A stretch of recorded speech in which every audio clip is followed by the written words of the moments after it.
La tâche qu'on s'était donnée à la fin de l'activité, c'était de se donner un slogan, puis de donner un espèce d'aperçu aussi de ce qu'on avait fait ressortir. Alors Martin, je t'écoute. Bon, je vais commencer par les forces. Les forces, je pense qu'il y a plusieurs intervenants qui fonctionnent avec les passions des jeunes, les projets, tout ça, l'idée de les encourager dans ce qui les intéresse, pour que ce soit qu'ils se trouvent des loisirs ou non une idée de carrière qu'ils voudraient faire dans le futur ou quoi que ce soit. Fait que ça, je mettrais ça dans les forces. Il y aurait des structures à utiliser et à partager, peut-être des structures à mieux utiliser, mais quand même, c'est des structures existantes qui ont le comité des résidents, le conseil des jeunes, pour porter la voix justement des résidents par rapport aux services qui les concernent. Je sais qu'on entendait un matin que des fois, les demandes étaient faites, c'était dans les rapports, mais finalement, il n'y avait pas d'action qui était faite. Fait que ça, je le mettrais dans les faiblesses, finalement. Mais au moins, les structures sont là. Fait que, ce serait à bonifier. Sinon, moi, qu'est-ce que je me questionnais personnellement, c'est quand les jeunes quittaient à 18 ans, ça ressemble quoi le réseau social à l'extérieur du centre jeunesse? Puis on se demandait par rapport à avoir une plus grande collaboration avec la communauté, qui puisse se créer un réseau, qui puisse avoir les mêmes opportunités par contact d'amis ou de connaissances pour avoir un emploi en sortant. Fait que ça serait peut-être quelque chose à regarder, le réseau social en sortant, ce qui est vraiment essentiel à mon avis. D'ailleurs aussi le suivi qu'ils peuvent avoir, on disait qu'il y avait un suivi de 3 ans pour justement vraiment les intégrer à la communauté le plus possible, peut-être bonifier l'offre de service dans le suivi qu'ils vont avoir après. Fait qu'il y avait ça. Sinon, dans les faiblesses, les conditions de participation, il y a quelqu'un qui disait que, justement, c'était un de mes collègues qui disait que en centre jeunesse, c'est une position d'autorité que les intervenants avaient. Comment créer une intervention un peu plus, pas égalitaire, mais un peu plus au même niveau, pour que le jeune se sente compris, tout ça. Sinon, la fausse participation, ça a été mentionné par les jeunes aussi un matin, là, par rapport à ce que je disais tantôt, qu'ils faisaient des demandes et que ce n'était pas suffisamment écouté. D'ailleurs, apparemment qu'il y avait des formulaires qui n'étaient pas disponibles sur Internet concernant les plaintes et tout ça. Ou le rendre plus disponible si ce n'est pas déjà, parce que s'ils ne l'ont pas vu, c'est que c'est peut-être pas assez publicisé. Le système est assez lourd. Qu'est-ce qu'on disait, c'est que les changements étaient lents. Un matin, il mentionnait que c'était la génération-là qui devait travailler pour les générations futures. Fait que ça témoigne d'une lenteur de réaction un petit peu. Fait que ça pourrait être aussi ça. Dans les obstacles, opportunité, c'est ça. C'est que tu as marqué OPP, puis moi, je n'ai pas une bonne mémoire. Fait que c'est ça le problème. Mise à l'échelle, profiter des bons coups, un partenariat supérieur avec la communauté, agir avec la communauté, des sorties dans la communauté le plus possible. Moi, je questionnais une éducatrice qui était à ma table qui disait justement que les jeunes pouvaient sortir chez leurs parents, mais ils ne peuvent pas sortir la fin de semaine chez des amis. Fait que, tu sais, c'est quoi le réseau qu'ils vont avoir à 18 ans? En tout cas, j'ai plusieurs questionnements par rapport à ça. Se permettre, avoir un tremplin pour tous, aller plus loin. Personnaliser les interventions en fonction du jeune, en fonction de ce qu'il a besoin. Puis c'est ça. Dans les obstacles, on se rendait compte que les services étaient de plus en plus en silo. Comment bien regrouper ça? Sinon, perd immobilise dans la gestion du risque. En fait, apparemment qu'on gère le risque un peu moins qu'est-ce qui pourrait être fait, il faut oser le faire. Fait que, en gros, c'est pas mal ça. Et c'était quoi notre slogan qu'on a sorti? Je m'en souviens pas. Il est juste en dessous. Ah, il est juste en dessous.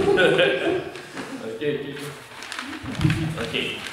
Fait que c'est pas si cher, c'est pas si compliqué, faut juste oser. Et c'est payant pour tous les jeunes. Et moi aussi.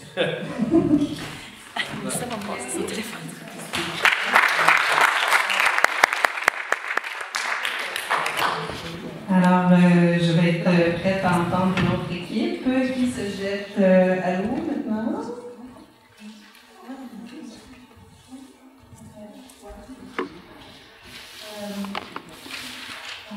Je vais partager la parole, mais je pense qu'en premier, une des choses qui est venue, c'était vraiment d'être en mesure de reconnaître les faiblesses. On ne peut pas guérir une blessure si on n'est pas qu'elle existe. Et puis ça va avoir une influence sur les forces et les opportunités en surmontant les obstacles qui ont été amenés. Une autre chose qu'on a pu voir, c'est qu'on tombe beaucoup dans les intersections. Donc ça parle un peu d'une des faiblesses. Un des obstacles, c'est qu'on aimerait décentraliser le pouvoir que la protection de la jeunesse détient et le répartir dans les communautés pour qu'il y ait une responsabilité un petit peu plus collective et désinstitutionnaliser aussi ces services-là. Des choses qui reviennent, c'est qu'on a un manque d'information, d'outillage de la part des jeunes, mais aussi des intervenants. Et puis, il y a aussi une culture d'adversité, on a parlé de ça auparavant. Et dans les opportunités, ce serait vraiment de se concentrer sur les programmes d'innovation. Les choses qui n'ont pas nécessairement été faites, mais qui demandent une certaine confiance institutionnelle pour qu'ils soient en mesure d'avoir une longévité et de ne pas juste donner un an ou une ressource financière qui a une date d'expiration, mais plutôt donner l'opportunité d'améliorer, d'évaluer et de continuer des programmes qui sont prometteurs et qui sont faits par les pairs, qui sont faits par les jeunes, dans des comités et qui donnent le pouvoir d'agir aux jeunes. Ce qui est vraiment ressorti, c'est une frontière que la DPJ reste pas en silo et qu'elle s'appuie sur d'autres initiatives à l'extérieur et que ce soit influencé, elle a des forces, la DPJ, avec des programmes, qualification de jeunesse, etc. Mais s'inspirer du communautaire, s'inspirer d'une culture participative à l'extérieur qui influence la DPJ en fait. Mais on parlait aussi, on a vu aussi des obstacles beaucoup plus macro-législatifs que ce qui est ressorti au niveau des obstacles, qu'il faut aussi plus de jeunes à des hauts niveaux décisionnels et certains ont parlé de vieillissement des décideurs, aussi il faut plus de jeunes chez les décideurs. Il faut une représentation des jeunes à tous les niveaux, et, que ce soit législatif, voilà. Et voilà, au niveau des obstacles, et qu'il y ait une meilleure connaissance des jeunes par les décideurs, et aussi des choses structurelles à transformer, comme la discrimination, la stigmatisation et l'élitisme aussi, qui empêchent cette participation des jeunes. Voilà. Et là, il y a un mouvement général de participation, il y a des risques dans ce mouvement général, c'est que, effectivement, ce que disait, je pousse un petit peu ce qu'a dit Isabelle, c'est que les jeunes qui aillent dans ces instances-là soient coupés de la réalité des autres jeunes qui sont dans les dispositifs. Il va falloir qu'on trouve. Parce que ce qu'on entend des jeunes, quand on les fait venir dans les dispositifs de participation, c'est qu'ils se mettent au niveau des règles du jeu, de la participation. Donc forcément, ça va écrémer, ça va faire comme un tamis, et vont sortir, du coup, les jeunes, d'un point de vue, ils prennent un plaisir fou à écouter aussi, mais il est faux. Mais il faut se poser la question, et c'est les jeunes eux-mêmes qui nous le disent, les autres, d'autres. Il faut que les jeunes qui vont dans ces instances de participation soient reliés d'une façon ou d'une autre à l'expérience des jeunes qui sont dans le centre. Ça, c'est une question importante. Et puis l'instrumentalisation, je pense que les jeunes le disent eux-mêmes, ils ont parfois l'impression de jouer un jeu, c'est-à-dire qu'on dit qu'on fait de la participation, mais finalement, les jeunes ne sont pas pris en compte dans ce qu'ils disent. Il y a un mouvement général, mais il faut de la vigilance. Et on va finir par le slogan, si tu veux le dire. Donc, Il faut un enfant pour élever tout un village.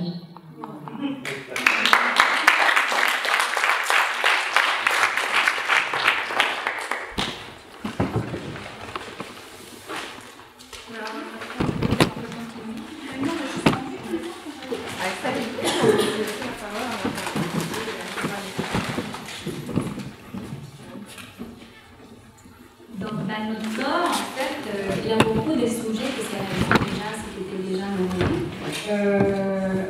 D'abord, une culture de participation qui est un peu transversale, contre une direction de l'institution. Je pense que ça, c'est à la base. En fait, on avait beaucoup discuté de ça.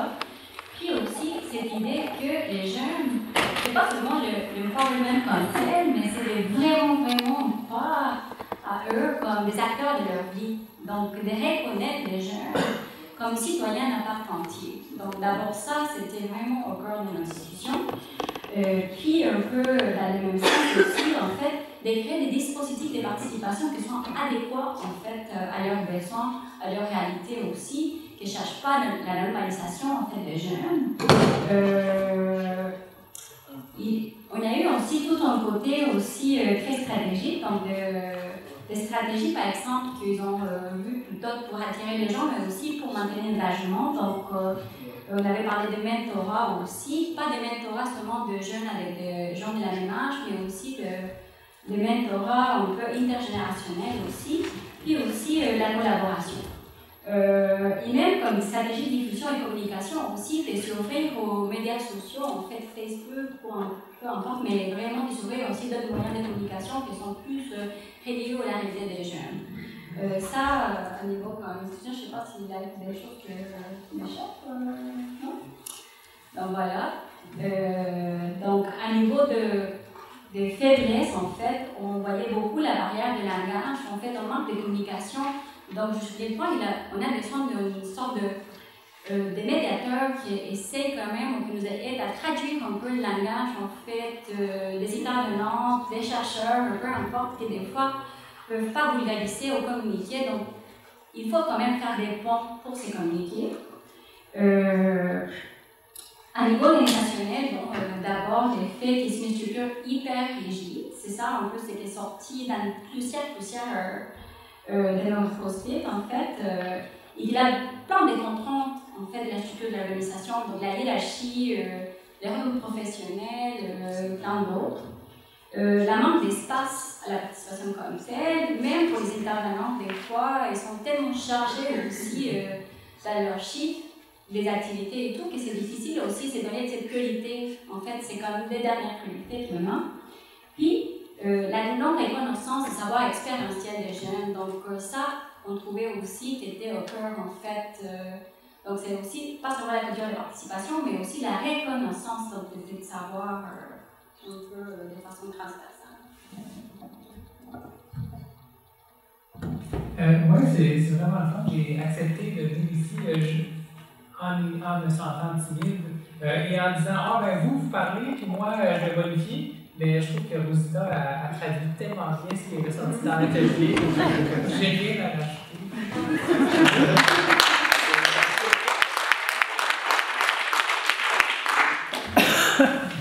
Dans le fond, si on fait rapidement aussi pour la continuité obstacle externe. Dans les opportunités, il y a eu beaucoup le lien avec les organismes communautaires qui est sorti. C'est vraiment à développer des espaces de collaboration avec eux pour vraiment aussi permettre de développer une culture de la participation. Très grande. Et il y avait aussi un point qui était soulevé, qui était le côté d'ouvrir l'esprit des décideurs. C'est des opportunités à faire, et même des gens qui se posaient la question, si je peux me permettre de le dire, qu'est-ce qui se passait si on mettrait des décideurs dans une chambre d'isolement pour voir comment ils se sentiraient. C'est un point qui a été soulevé de plusieurs personnes appuyées. Et au niveau des obstacles, beaucoup le manque de ressources à tous les niveaux qui a été mis de l'avant. Le manque de ressources. L'absence de modèles de réussite aussi. Ce qui ressortait beaucoup, c'est que quand on parle souvent c'est souvent des modèles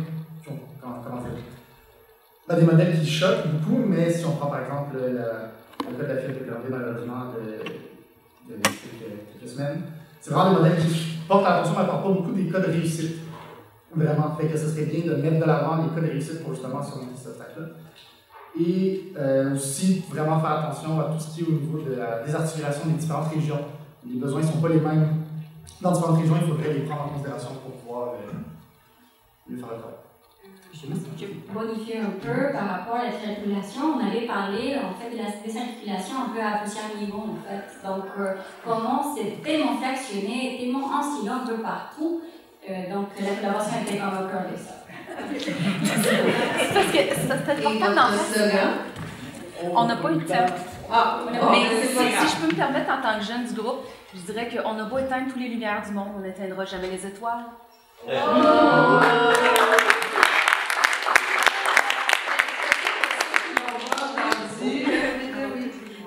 Tu me répètes, c'est. On a beau avoir on a beau éteindre toutes les lumières du monde. On a beau éteindre toutes les lumières du monde, on ne réussira jamais à éteindre les étoiles.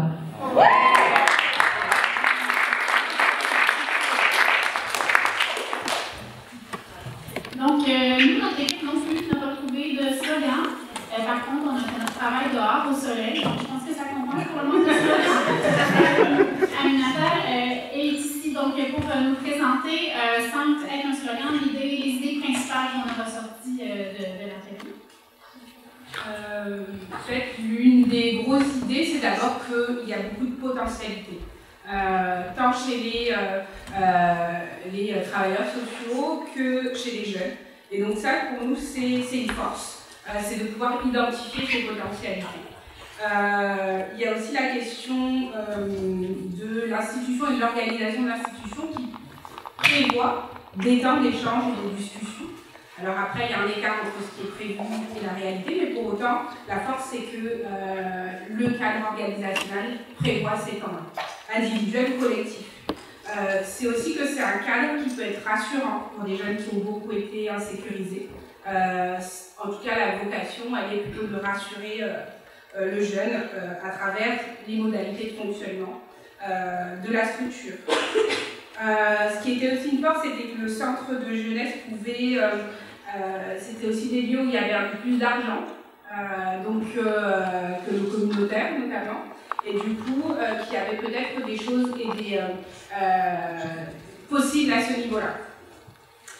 On avait du coup des intervenants qui étaient engagés, ça c'est aussi ressorti, et qui avaient vraiment une volonté de bien faire ou de mieux faire. On a beaucoup de programmes d'aide à l'emploi, qui sont aussi des choses sur lesquelles on peut s'aider. Et puis, du coup, ce que je disais tout à l'heure, des mécanismes qui sont existants. Je trouve que ça fait vraiment bien le tour des forces qu'on avait vues. Puis, il y a aussi des faiblesses, des faiblesses qui sont un peu, comme Rosita le disait, une rigidité du système. Donc, beaucoup de force, beaucoup de potentialité, comme tu l'as dit. Par contre, un système qui est peut-être un peu trop rigide et qui ne laisse pas finalement la possibilité d'exploiter ces forces-là qui existent déjà, qui sont déjà présentes. Avec aussi une lourdeur bureaucratique, administrative, donc un peu comme vous disiez, qui empêche finalement le caractère plus éducatif que peuvent proposer les travailleurs sociaux. Il y a aussi l'absence de rétroaction, avec des jeunes qui nous disaient on ne connaît pas tel dispositif, ou en tout cas le manque de feedback entre la démarche qu'ils ont faite à un moment donné de plainte et le retour de cette démarche. Il y a un gros point aussi, c'est le manque de stabilité des intervenants, mais aussi des jeunes qui peuvent être dans leur parcours déplacés de nombreuses fois. Donc comment s'investir et s'engager quand on ne reste pas sur un lieu. Et au regard du contexte actuel, notamment de la DPJ, comment aussi, avec le caractère moins attractif de travailler dans cette institution.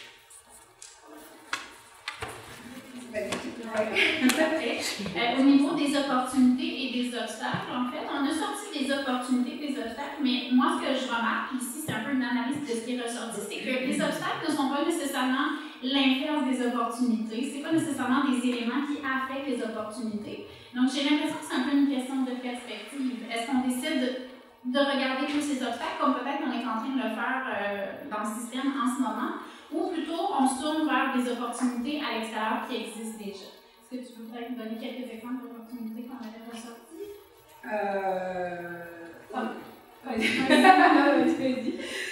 comme les activités. Exactement. Ce qu'on disait, c'était que les activités pouvaient être aussi se décentrer finalement d'uniquement le volet travail, mais partir véritablement de ce qui peut accrocher le jeune et des activités culturelles ou sportives. Donc ça veut dire qu'on part avec ce qui lui plaît, ce dont il a envie, pour permettre aussi de construire un projet à partir de ses envies.